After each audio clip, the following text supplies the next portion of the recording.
L'Europe à genoux, l'aveu historique de Thierry Breton. Ce que vous allez entendre n'est pas une simple interview, c'est une confession, une bombe lâchée en direct sur BFM TV par Thierry Breton, commissaire européen au marché intérieur. Thierry Breton, ce n'est pas un tendre, c'est un homme du système, un technocrate aguerri, un ancien ministre de l'économie, un stratège de Bruxelles habitué aux rapports de force. Et pourtant, ces mots ce soir trahissent tout. La peur, l'impuissance et la panique d'une Europe qui perd pied. Dans cet échange, il accuse Donald Trump d'avoir réhabilité Vladimir Poutine. Il dénonce l'humiliation subie par les dirigeants européens convoqués à Washington comme des subalternes, laissés dans un salon pendant que le véritable face-à-face se jouait entre Moscou et la Maison-Blanche. Il reconnaît ce que les élites refusent d'avouer, l'Europe n'est plus au centre du jeu. Elle est marginalisée, dépendante, incapable de peser. Breton parle d'un réveil, mais ses propres mots sonnent comme un constat d'échec historique. Il le dit sans détour, nous payons. Nous payons avec nos impôts pour des armes américaines surfacturées. Nous payons avec des accords commerciaux déséquilibrés qui enrichissent Washington. Nous payons avec notre diplomatie humiliée, nos chefs d'État rabaissés, nos industries étranglées par des taxes imposées depuis l'autre rive de l'Atlantique. Et surtout, nous payons avec du sang, celui des civils ukrainiens frappés chaque nuit pendant que l'Europe discute, tergiverse et s'illusionne. Et attention, Thierry Breton n'est pas un opposant, pas un analyste extérieur, c'est l'un des piliers du système bruxellois. Quand un homme comme lui, loyal à l'Union européenne, monte sur un plateau pour dire que nous sommes trop naïfs, que nous n'avons plus de leadership, que nous subissons la volonté des Américains et des Russes, alors il faut l'écouter. Parce que c'est le système lui-même qui sonne l'alarme. Ce que révèle cette interview, c'est que l'Occident vit une crise existentielle. Le pouvoir bascule ailleurs. L'illusion d'une Europe forte et indépendante s'effondre. Les cartes du monde se redistribuent. Thierry Breton, figure de l'appareil européen, l'admet à demi-mot. Nous sommes spectateurs d'un monde multipolaire qui s'impose. Et l'Europe n'a plus les moyens d'en être un acteur majeur. Restez avec nous jusqu'au bout. Ce que vous allez voir est une pièce politique et historique. C'est la panique d'un haut fonctionnaire européen face à la réalité d'un monde qui change et qui change sans l'Europe. Et avant de lancer cette séquence, abonnez-vous à la chaîne et activez la cloche. Ici, vous entendrez toujours ce que les médias traditionnels n'osent pas vous dire. On titrait il y a un instant, Poutine parle de paix, mais frappe en même temps, référence à cette attaque record cette nuit de drones et de missiles. Est-on trop naïf, nous, Européens, mais je parle aussi des Américains, en pensant que Vladimir Poutine veut vraiment négocier? Et est-ce qu'on le pense vraiment, ou est-ce qu'on est conscient que tout ceci n'est, et je vais reprendre l'expression de Nicolas Tenzer, n'est qu'un jeu de dupes, n'est qu'une mascarade? Quel est votre regard? Je crois, avec tout le respect que l'on doit au président de la première puissance mondiale, que le plus naïf, c'est quand même Donald Trump. Parce que voyez-vous, il faut dire les choses à un moment. C'est ça que nous payons aujourd'hui. C'est ça que paye l'Ukraine. C'est ça que payent les civils qui se font bombarder, comme la nuit dernière, avec 614 drones et missiles envoyés où? Pas sur les lignes de front, dans les villes ukrainiennes. C'est ça ce que nous payons. Et pourquoi dis-je ceci? Parce que, avant le 20 janvier, les États-Unis avaient une position ferme et non naïve avec la Russie. Il faut le reconnaître. Depuis le 20 janvier, on a lâché la pression. J'allais presque dire, si vous pardonnez l'expression, on a ouvert les vannes. On a réhabilité Vladimir Poutine dans un contexte qui sera historique. Je parle de celui de la réhabilitation de Vladimir Poutine à Anchorage, il y a maintenant une semaine. Et tout ça a provoqué quoi? Non pas la paix en 24 heures, mais une accélération des combats. Et pour celui qui dit qu'il est un homme de paix, je ne doute pas qu'il le soit. Je pense qu'il le souhaite volontairement et sincèrement. Eh bien pour celui-ci, s'il regarde maintenant 6 mois en arrière, combien de victimes, madame? Combien de victimes qui auraient pu être évitées si jamais on avait eu la posture qu'il faut avoir avec Vladimir Poutine? Parce qu'on le sait. Quand vous dites « on », vous parlez uniquement des Américains, vous parlez également des Européens. Est-ce que nous aussi, Européens, on est naïfs en participant à ce jeu des discussions? On a essayé, peut-être un peu trop, me semble-t-il, c'est mon avis personnel, de tout faire pour essayer d'accrocher, de raccrocher les États-Unis. D'arrondir les angles avec Donald Trump. Raccrocher les États-Unis de là où ils n'auraient jamais dû se défaire. On a essayé de le faire, avec le succès que l'on voit désormais, hélas, aujourd'hui. Alors tirons-en les conclusions. Les conclusions, c'est que cette rencontre, puisque désormais on ne discute même plus de cessez-le-feu, cette rencontre présentée comme une victoire, il en fallait une sans doute, à l'occasion de ce sommet improvisé à Washington, car il n'y a pas d'autre mot.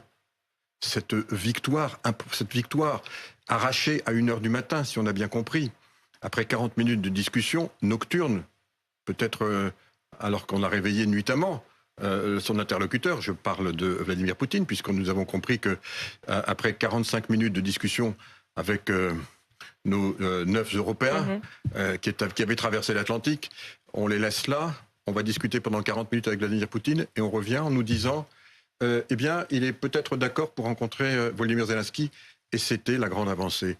Mais madame... La grande avancée, pardonnez-moi Thierry Breton, c'était aussi pour la première fois la confirmation par les États-Unis de l'implication des Américains dans la sécurité de l'Ukraine en cas d'accord de paix. Oui. Il y a eu une ouverture à ce niveau-là. Est-ce qu'il y a eu une avancée? Alors c'est très important ce que vous venez de dire, parce que je crois que c'est comme ça qu'il faut le dire. En cas d'accord de paix. Voilà, vous avez tout dit. Eh bien, voyez-vous, nous n'y sommes pas. Et il faut tout faire pour précisément y aller. Et vous croyez... Je ne vous mets pas en cause vous-même, vous le comprendrez. C'est un vous collectif. J'avais compris. C'est un vous collectif. Vous croyez, nous croyons que, alors qu'on se dit, bah écoutez, quand il y aura un accord de paix, c'est-à-dire, je le dis devant nos téléspectateurs, ce qu'il y a de plus compliqué à faire, dans combien de mois? Parce que les accords de paix, ça ne se fait pas en 24 heures sur un coin de table. Quand il y aura un accord de paix, alors voici la garantie de sécurité qu'il y aura. Et que dit M. Lavrov ce matin, ou plutôt cet après-midi à Moscou? M. Lavrov, qui est le ministre des Affaires étrangères russe, M. Lavrov nous dit très clairement, ah ben attendez, si jamais vous commencez à parler de garantie de sécurité qui fera en sorte qu'on a des troupes de pays de l'OTAN, parce que les États-Unis... alors ils n'ont vraiment pas de troupes, mais nous, les Français, peut-être les Anglais, on en fait partie. Vous pensez bien que je romps tout et qu'il n'y aura même pas de discussion entre nous deux. C'est la fameuse force de réassurance, effectivement, qui est évoquée par les Européens. Et donc nous y voilà la quadrature du cercle. Et j'aimerais bien justement, on va l'écouter, le chef de la diplomatie russe, Sergueï Lavrov, sur cette fameuse force de réassurance. Écoutez. Comme le montrent pour le moment les discussions entre l'Occident et l'Ukraine, tous ces plans portent essentiellement sur des garanties pour une intervention militaire étrangère sur une partie du territoire ukrainien.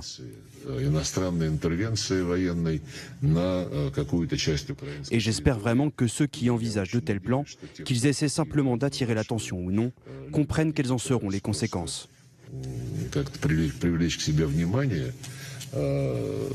Cela serait totalement inacceptable pour la Fédération de Russie et pour toutes les forces politiques rationnelles en Europe.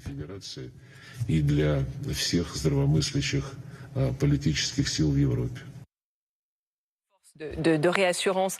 C'est un des éléments clés des discussions qui ont lieu en ce moment autour des garanties de sécurité. Effectivement, vous l'avez dit, pas question pour les États-Unis d'envoyer des troupes. En revanche, les Français, les Britanniques notamment, se sont engagés à participer à cette force de réassurance avec l'envoi de plusieurs milliers de soldats en second plan, en second rideau d'une certaine façon, en cas d'accord de paix. Quand on entend Sergueï Lavrov qui dit « il est hors de question pour nous, Russes, d'accepter de telles troupes étrangères sur le sol ukrainien, donc d'accepter ces garanties de sécurité », tout est dit, mais alors ces discussions aujourd'hui, est-ce qu'elles sont vaines, les discussions qu'on a en ce moment? Mais vous venez de prononcer le mot.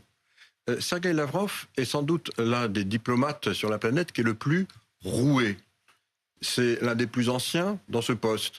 C'est un peu le Talleyrand russe. Il a tout vu, il a tout fait. Il a été formé à l'école soviétique. Il parle le Poutine par cœur. Il parle l'Union soviétique par cœur. C'est la grande diplomatie soviétique rematinée désormais à l'ère de la Russie. Sergueï Lavrov, il faut l'écouter. Il vient de nous dire quoi? Il vient de nous dire tout simplement, si vous continuez à parler de forces de garantie, de sécurité, de second niveau, dans lesquelles vous enverriez, alors il faut dire aussi de quoi on parle. Nous, on parle de 2 brigades, peut-être 3. L'ensemble des forces armées ukrainiennes, c'est 85 brigades. Oui. Non mais il faut aussi nuancer les choses. Hein. Bien sûr. Mais il n'en demeure pas moins qu'il brandit ça comme un chiffon rouge. Il dit, arrêtez de parler de ça, parce que tant que vous parlerez de ça, si jamais vous mettez ça en œuvre, ça veut dire que pour nous, notre propre sécurité est mise en cause, donc il n'y aura pas de discussion. Donc oui, je vous le dis aujourd'hui, moi j'entends, je lis, j'ai l'habitude, on est tous l'habitude. Il faut revenir encore une fois à ce que nous avons appris de la diplomatie, si je puis dire. C'est pas une diplomatie, c'est la logique des rapports de force. On est dans cette logique. Et ce qui est terrible... Est-ce qu'on est trop tendre, justement, dans cette logique de rapport de force, nous, Européens? Bien entendu qu'il faut qu'on commence à en tirer les conclusions. On est trop tendre, y compris avec Donald Trump? Il faut qu'on comprenne désormais que nous sommes seuls. Il faut arrêter d'essayer de dire que nous allons pouvoir essayer de convaincre par notre bénévolence. Les gestes de Sa Majesté. Sa Majesté, elle pense pour elle. Poutine, je parle de Trump, hein, on l'a compris. Poutine, il pense pour lui. Et nous sommes au milieu, ceux que nous mangeons, et à notre droite et à notre gauche. Donc bien sûr qu'il faut maintenant qu'on arrête, nous les Européens. Voilà, il est temps de se faire. Vraiment, c'est le réveil. Qu'on arrête. Qu'on arrête quand vous dites réveil. Très concrètement, est-ce que là, on a tort aujourd'hui d'engager ces discussions sur les garanties de sécurité? Est-ce que c'est trop précoce? Toutes les discussions sont importantes, évidemment. Mais il faut aussi qu'on aille au bout. Quand je dis les discussions sont importantes, par exemple, il y a des. Je pose une question très simple. Pourquoi les Allemands n'envoient pas encore leurs missiles Taurus? Enfin, on en a parlé. Ils sont importants. Ce sont des armes importantes pour que l'Ukraine se défende contre les agressions. Alors, on avait pensé que c'était fait. Et pourquoi est-ce que d'un seul coup, c'est plus fait? Mais si je prolonge, nous avons maintenant mis en œuvre, nous les Européens, des programmes très importants de financement de notre défense. Ils sont où? Il faut qu'on investisse ensemble. On a réussi à mobiliser, pour faire face aux conséquences de la crise du Covid, 700 milliards d'euros. Et pourquoi on ne peut pas faire pareil sur la défense en mutualisant encore une fois nos dépenses, parce que c'est complètement existentiel. Voilà, il faut vraiment qu'on prenne vraiment la connaissance, et je le dis avec ce soir, parce qu'il s'est passé beaucoup de choses au cours de ces dernières 24 heures qui doivent nous inciter à réfléchir collectivement.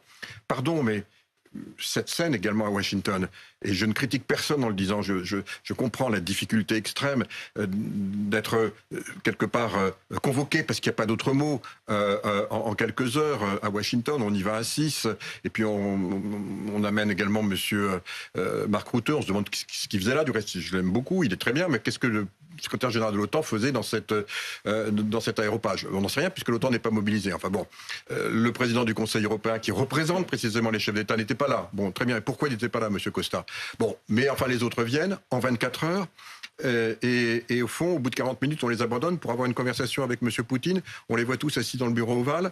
Ce sont des chefs d'État et de gouvernement qui représentent, excusez du peu, 450 millions de nos concitoyens. Oui, c'est vrai que cette scène, il est encore une scène qui a été faite aussi, parce qu'on est dans le monde de l'image. Il ne faut pas avoir peur de le dire. C'est-à-dire, vous la qualifiez pour comment, nous cette humilier, scène? bien sûr. C'est une scène d'humiliation. Bien sûr que cette scène n'est pas quand même à la gloire de l'Europe. On ne peut pas dire l'inverse, malgré tout. Tout ceci pour obtenir quoi? On va peut-être éventuellement vous aider sur des forces de réassurance. Bien sûr que c'est important. Mais avant de parler de forces de réassurance, il faut évidemment les engager. Il faut évidemment voir quel format elles pourraient avoir, qui seront les volontaires. Enfin, il faut quand même qu'on mette de la pression, parce qu'il n'y a pas d'autre solution pour pouvoir avoir ce que les Européens ont toujours dit avec Volodymyr Zelensky, le président ukrainien. Il faut vraiment arriver à un cessez-le-feu. Et tant que Poutine n'aura pas de la pression des Américains pour ça, eh bien, il fera ce qui s'est passé cette nuit. Ils font des mamours. Il se fait féliciter, applaudir en Corée, et la nuit, il frappe les civils. J'aimerais revenir sur un point qui est crucial. Vous avez parlé de l'armement tout à l'heure. Vous avez dit il faut qu'on se réveille sur notre défense, il faut qu'on investisse collectivement. Pour obtenir la protection des États-Unis, Kiev est prêt à dépenser 100 milliards de dollars d'équipement militaire américain. C'est selon un document qui a été consulté par le Financial Times. On n'est pas en capacité, alors, nous, Européens, aujourd'hui, de produire ces équipements? Là aussi, c'est sympathique, parce que Kiev est prêt à annoncer qu'ils vont dépenser 100 milliards. Oui. Non, qu'ils vont demander aux Européens de payer 100 milliards. Oui, je fais la nuance, parce que juste, il faut que nos téléspectateurs comprennent de quoi il s'agit. Non, mais c'est ça, c'est nous qui payons, ce sont les États-Unis qui encaissent. Qu'effectivement, les Européens financent, avec l'argent des Européens, je ne dis pas qu'il ne faut pas le faire, attention. 100 milliards de dollars. 100 milliards de dollars. Et puis on découvre également hier que, en fait, les Américains vont surfacturer de 10% pour les Européens, parce que c'est le soutien à l'Ukraine, donc ils vont surfacturer. Donc en fait, on va payer plus cher que les prix, si on peut dire, sur étagère, Parce que c'est précisément le soutien à l'Ukraine. Pardonnez-moi pour l'expression un peu triviale, mais on se fait complètement enfler dans cette ça ne date pas d'aujourd'hui, parce que si vous trouvez que sur les droits de douane, ce n'est pas le terme que vous venez d'utiliser, oui, depuis que Donald Trump est là, mais vous savez, il est constant. Et moi, quelque part, je trouve qu'il faut le respecter, l'admirer aussi. Il joue ce jeu, et il le joue admirablement bien. On sait où il va. Et nous, on se couche et on se recouche et on continue à se coucher. Et on a aujourd'hui, là encore, je ne porte pas de jugement parce que je mesure trop, j'étais dans l'action moi-même, donc je mesure la complexité de tout ça. Mais je sais aussi que c'est parce que cette complexité-là qu'il faut en permanence incarner ces rapports de force. Peut-être l'ai-je trop incarné à titre personnel, en tout cas je l'incarnais. Et c'est très important. Quand je vois aujourd'hui le commissaire au commerce extérieur, M. Maros Sefcovic, qui dit ça y est, nous avons notre accord, voilà, on a 15%. Et c'est un accord, c'est une alliance. Mais c'est quoi l'alliance ? On a 15% de droits de douane. Alors attendez, on va juste préciser les choses pour les téléspectateurs qui n'ont peut-être pas forcément suivi les derniers développements aujourd'hui. Il y avait des négociations qui étaient en cours pour obtenir des exemptions sur les vins, les spiritueux, notamment. Il y avait la France et l'Italie qui faisaient le forcing derrière parce que, évidemment, il y a l'affaire viticole. Sur les voitures, sur les produits pharmaceutiques. Et effectivement, aujourd'hui, ça a été acté qu'il n'y aurait pas d'exemption et on aura bien une taxation des droits de douane à hauteur de 15% pour les produits européens importés aux États-Unis. C'était prévisible selon vous ? Pour être très clair, aujourd'hui, nous taxons les produits qui sont importés des États-Unis, nous-mêmes, l'Europe, à hauteur à peu près de 2,5 à 3%. C'est pas beaucoup. On est gentil.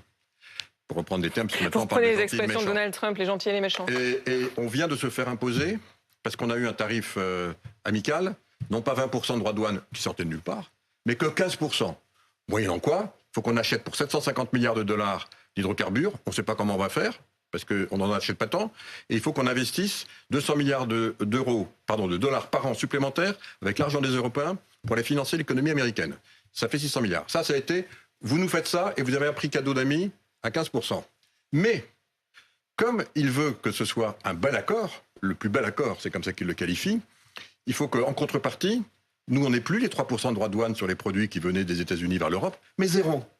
Donc il faut que pour ça, on se réunisse et qu'on vote. Et donc il dit, les voitures, ce sera encore 27% et demi. Et quand vous aurez fait ce que je vous demande, c'est-à-dire que vous aurez fait voter pour vous, en Europe, passer de 3% à 0, que tous les produits américains, je le dis pour nos téléspectateurs, y compris les produits agricoles, maintenant c'est marché libre, vous allez en Europe, c'est 0 droit de douane, alors je baisserai les droits de douane sur les voitures de 27,5% à 15% seulement. Vous voyez comme je vous fais un prix d'amis. Voilà la logique dans laquelle nous sommes. Je vais jouer l'avocat du diable d'une certaine façon, mais c'est vrai qu'on a eu des sommes avant ces 15% stratosphériques. Il a parlé de 20, 30, 50% de droits de douane. On peut se dire finalement, le pire a été évité, non ? Non, absolument pas, parce que nous sommes le premier marché du monde. Et je vous donne un exemple pour répondre à votre question. J'entends certains qui disent, et je trouve sincèrement que c'est très dangereux et peut-être à la limite de la malhonnêteté. Oui, mais regardez, on a obtenu un bon deal. En fait, c'est ce que vous êtes en train de me dire. C'est pas moi qui dis ça. Mais on a obtenu un bon deal, puisqu'on n'a que 15%. Regardez les Canadiens, on nous cite ça. Ils ont 25%. Alors regardons les Canadiens. Les Canadiens, parce que c'est un très grand marché entre les États-Unis et le Canada. Ils ont un accord qu'ils ont appelé l'ASEOM. Et dans cet accord, 94% des produits 94% des produits qui sont exportés du Canada aux États-Unis et réciproquement des États-Unis au Canada, c'est 0 droit de douane. Donc il reste 6%. Et oui, sur ces 6%, il y a 25% de droits de douane. Ce qui fait que l'ensemble des droits de douane sur le Canada, c'est 2,1%. Mais comment vous auriez fait, vous, pour négocier ? Eh bien, il fallait, et c'était la première réaction, et je l'ai applaudi de mes deux mains, lorsque la Commission, qui, je le rappelle, est en charge de négocier pour nous, elle n'est pas en charge de demander aux uns et aux autres qu'est-ce que je dois faire. Elle doit être en avant. Il faut qu'elle assume sa responsabilité, son leadership. Et la Commission a commencé, et j'ai trouvé que c'était vraiment la bonne démarche, en disant, proposons un accord 0 pour 0, comme le Canada, parce que nous sommes aussi une très grande puissance commerciale, beaucoup plus grande que le Canada, et nous avons le premier accord commercial. Mais on n'a pas réussi à tenir ce rapport de force. Et voilà. Et pourquoi on n'a pas réussi ? Et pourquoi le Canada a réussi ? Et pourquoi le Mexique a réussi ? Parce que le Mexique a le même accord. Et pourquoi on n'a pas réussi à le tenir ? Ça s'appelle le leadership, madame. Et ça s'appelle la volonté. Et c'est ce qu'aujourd'hui, je suis en train de vous dire, ce soir à votre antenne, c'est ça ce que nous payons. On ne peut pas se satisfaire du fait qu'on n'ait que 15% de droits de douane. J'entends qu'on dise, regardez comme la Suisse nous l'envirait. Mais enfin, la Suisse, c'est 9,6 millions d'habitants. On est 450 millions. Et nous, alors avec nos 15%, le Canada, le modèle qu'ils ont mis, les Canadiens, le Mexique avec les États-Unis, voilà le modèle qu'on aurait dû mettre. Et la vraie question qu'il faut qu'on se pose collectivement, non pas pour jeter la pierre sur les uns et les autres, vous m'avez bien compris, mais pour voir comment on peut avancer, pour éviter que ça se reproduise. La vraie question qu'il faut que nous nous posions, c'est comment a-t-on pu rater quelque chose d'aussi important? Comment a-t-on pu être dans l'incapacité de peser de tout le poids que nous représentons pour bâtir un accord comme le Canada et le Mexique ont réussi à le faire avec les États-Unis? C'est ça qui, à mon avis, est dramatique et que nous allons payer, je vous le dis, très cher d'un point de vue économique, mais aussi d'un point de vue diplomatique et d'un point de vue politique. On va poursuivre cet échange, Thierry Breton, mais d'abord j'aimerais qu'on prenne la direction justement de